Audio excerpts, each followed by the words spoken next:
hozir kansler qish kelishida turibdi. Mana 214 volt ishlayapti hozir. Motori GMCC deyapti. Kanslerdan chiqib turgan issiqlik gradiysi.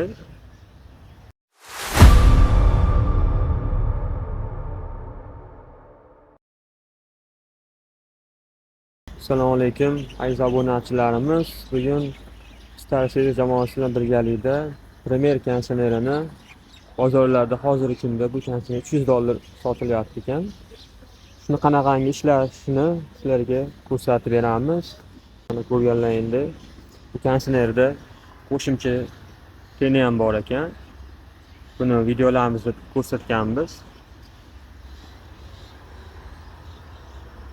Endi shu ko'l yoqqanimizga mana tashqari harorati 803 ko'rsatyapti. 39 chiqyapti hozircha. Motorlarini ishlashi, ovozlari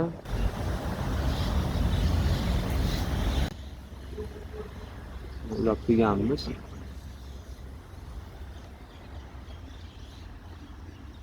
Bu inverter modeli ekan.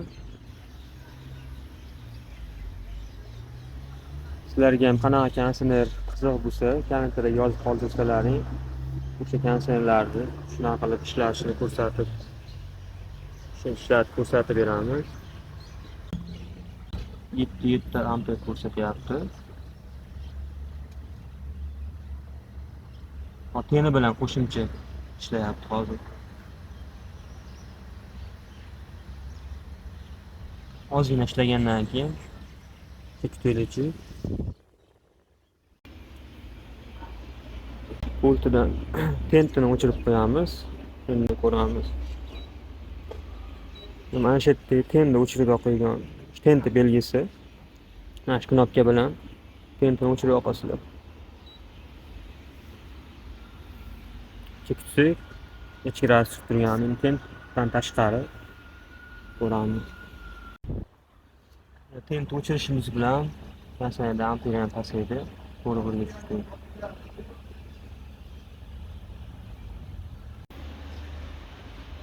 Tentini o'chirib qo'yganmiz. Tensi soni tashqarida ishlab turganimiz hisobiga 28 dan 28 gradus ichidan issiqlik chiqyapti. Ko'chada turgan tepadan sovuq tortib ishlaydi. O'sha hisobiga isitishga ulgurmaydi.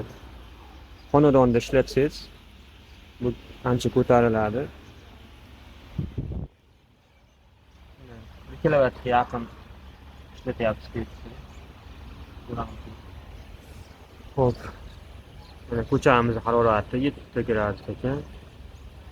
57,5 surutganimiz gradus 57,5 deyapti ekan. 56.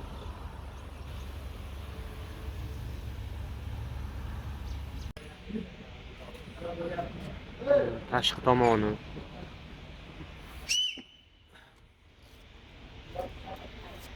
Ammo-jicha arasi mana qalinligini ko'ringlar. Barmoq diqqat uchun. Ozgina shu yupqaroq qilingan ekanda shunday.